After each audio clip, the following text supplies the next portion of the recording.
What's up, everyone? John Rettinger from Techno Buffalo here. Apple's 2011 WWDC keynote just ended, and I have 4 pages of notes in front of me, which is about 2.5 pages more than I usually have during these Apple keynotes. There was a ton of stuff covered, so let me go ahead and walk you through what happened.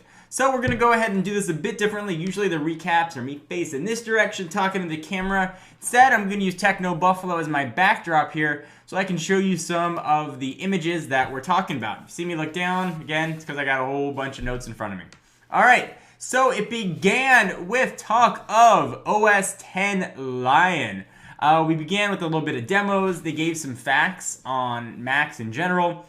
54 million Mac users. Lion now has 250 new features. In order to upgrade to Lion, you are going to have a snow leopard, so you can't go right from leopard to lion. You have to go leopard, snow leopard, lion. That's a lot of leopards. A lot of more multi-touch gestures here. You can see more information here as well. You're going to have full screen applications, which is really going to be quite handy. You're also going to have a built-in Mac App Store. We obviously have that right now to be able to do in-screen or in-app purchases, which will be kind of neat, sort of like those micro purchases you can do on your mobile phone or iPad right now. You're also going to have in-app push notifications, which we will talk much more about in just a minute. We've got Launchpad they talked about. It sort of looks like iOS type icons. They talked a bit about something called versions.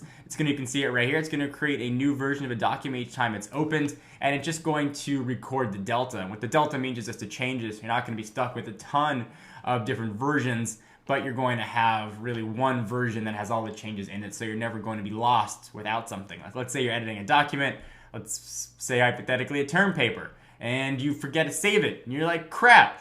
Now you're going to have that option. AirDrop sort of lets you share files between computers. It's a peer-to-peer thing. Kind of neat. There's a new version of Mail as well with a ton of new features. I'm not going to get that much detail. New version of Mail. Yay! So Lion, interestingly enough, will only be available in the Mac App Store. No more discs. It's going to be available to purchase for $29.99, and you can use that for all of your registered Macs that you've got. So you only need to buy that one time. You can sell it on multiple computers, which is kind of neat. No reboot's going to be needed to install, which is also interesting. It'll be available in July with a developer preview launching today.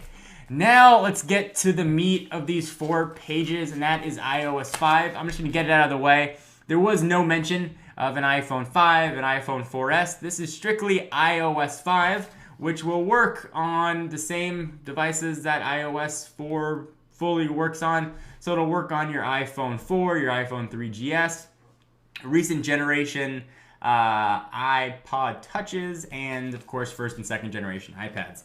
So let's go ahead and get started because there is a lot to talk about here. First, 200 million iOS devices. You can get a bit of a preview of what we're going to talk about here. But 200 million iOS devices is a lot of iOS devices, considering there aren't that many platforms out there. They paid developers $2.5 billion, and that's with a B. So that is a tremendous thing. Tremendous amount of money. That's a huge, especially when you consider the 30-70 split. The big thing, and the one that I was so excited about, is new notifications. If you've ever used Android, this is going to be very familiar. You swipe down, and you get a huge list of notifications. They talked about how annoying those pop-ups were, so it'll be nice that that's going to be there. iOS 5 is going to give you 1,500 new APIs and 200 new features, highlighted, I think, by this notification. So you swipe it down from top. If you've got like an animation going on in a game, it'll sort of do a little swirly pop-up thing for you. Kind of handy. It's also going to have the notifications on the lock screen. So now the lock screen finally has some use. So when you unlock your phone or you want to unlock your phone, you can actually see notifications and you'll be able to jump right into what those are. Very handy. We're going on to page 2, Newsstand, which is essentially iBooks for magazines and newspapers. Pretty easy. Twitter integration. There is now a lot of Twitter integration. You can share with camera, photos, maps, and there's a single sign-in. Pretty handy right there. Safari, there's now something called Safari Reader. You can read all this stuff on Techno Buffalo. If you want to sort of get rid of all the ads on a site, You just want the word. Safari Reader is going to do that for you. Just the button, you hit it, you get it. Reminders now, which is now a fancy way to just say to-do lists. So you now have a built-in to-do list. There's a lot of stuff to talk about too in the next feature, which is reading list. It's going to give you the ability to read articles later. If there's a lot of stuff you want to read and you forget about it, essentially you can set yourself a reading list to go back and check it out. A lot of new features in the camera. There's going to be a new camera button on the lock screen, so you can jump right to it instead of having to hit the unlock button, swipe to unlock, go to camera, and take your picture. And if you do want to take a picture, you can now use the volume up button to take one, which is kind of neat. You can actually use the hard buttons on the phone. You can pinch to zoom on the screen. So if you want to zoom in, you could go ahead and do that. Feature that should have been there probably from day one. You can reduce red eye right on the phone now. You can actually do some editing, kind of handy. And you can also rotate it right from there. Let's talk about Mail, because a lot of cool stuff in Mail, and you can see this right here. You now have a split screen keyboard for typing on the iPad. I'm not sure how this is going to work, if it's going to be useful or not, but it is very handy. So you don't have to just type in portrait or in landscape anymore.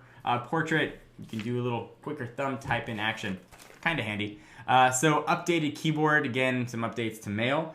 Something called PC free. So when you ordinarily, if you had bought an iPhone, you have to connect it to your PC first. No need to do that anymore. Super handy, I suppose.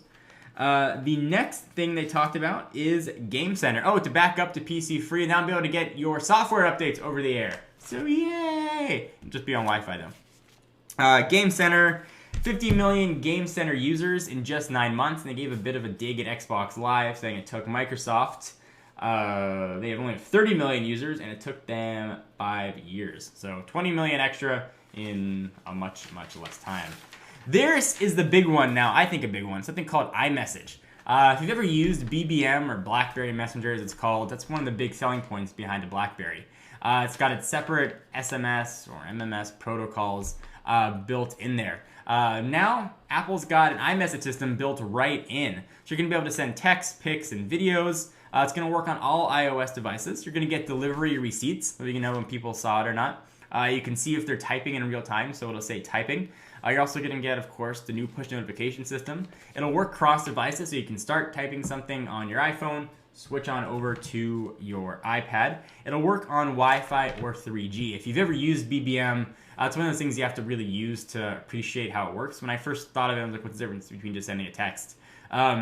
Really handy thing to have. So this is one of the things that I'm actually really, really excited about. Another cool new feature is AirPlay mirroring. So you actually can now mirror your iPad right on your TV with an Apple TV plugged in. So not just sort of pushing the video content. You can actually mirror the actual iOS right on your Apple TV. Before, you had to have it sort of plugged in with the HDMI cord, which will still work. You don't need an Apple TV if you're going to take that route. But if you do have one, now you can show all of your stuff. So probably a good thing for teachers. Something to be handy. You'll also be able to sync with iTunes over Wi-Fi. Kind of handy. I keep saying that, kind of handy, kind of handy. And that'll be coming in the fall to the iPhone 3GS, iPad, iPad 2, and the 3rd and 4th generation iPod Touches. All right, now let's jump into iCloud. There's so much to cover about. Apple announces iCloud. Here it is on Techno Buffalo, and there's a lot to talk about here in iCloud. First, it's going to store all of your content in the cloud and automatically upload it to all of your shared devices. It's going to happen automatically. It'll do it with your contacts, your calendar. There are going to be no ads. And even best and better, it's going to be free. iCloud will not cost you a cent. So all the stuff that you got with MobileMe, including the storage, you are now going to be getting for free. It's going to do backups of your device over Wi-Fi, kind of neat. There's also going to be iCloud syncing of pages and Keynote and numbers. So if you start a document, you can edit it. Not that fancy. Something called Photo Stream. So iPad, Apple TV, iPhone, iPod Touch will be able to sort of stream all your photos. They'll be kept in the cloud for 30 days unless you put it in an album, in which case they'll be stored there for much longer. The next big thing is iTunes in the cloud. If you purchase a song on one device, you can download it at no additional charge to any other device. So if you think about that, if you bought a song on your iPad, you can actually download that same song for free right to your desktop or your iPhone or iPod Touch. Handy, I suppose. There'll be a new purchase tab in iTunes on your device, mobile devices, so you can see what you've bought in the past and you can re-download it again. It'll do that all automatically. It'll be in high quality 256 kilobytes AAC, all DRM free, and it'll do that for up to 10 devices. You're going to get 5 gigabytes of mail storage. iCloud is launching to developers beta today. It'll be shipping with iOS 5 this fall. We also now have iTunes in the cloud I talked about. That'll be an iOS 4.3 beta available today as well. And the big one more thing that we've been hearing about for quite a while is something new called iTunes Match. And what iTunes Match is, first it's going to cost you $25 a year. It's pretty much what everybody had been expecting. It's going to take all of your music that you've got on your computer. It'll match it up against iTunes' big library in the sky, and it'll automatically take that music and upload it to the cloud so you can download it to any of your devices for free. It's going to do that in that same 256 kilobytes per second high quality AAC. So if you've got a lower quality version, it'll automatically upconvert it for you.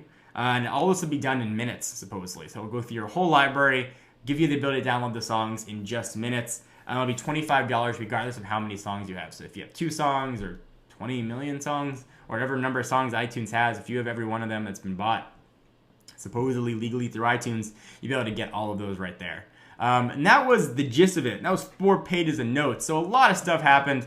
There's a lot of things to go through. Be sure to check out Techno Buffalo for all the news.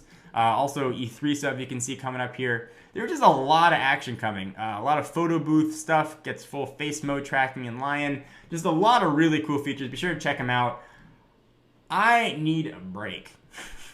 Hope you guys enjoyed. What features are you most excited about? I am John Rettinger from Techno Buffalo, and I'll see you in the next video.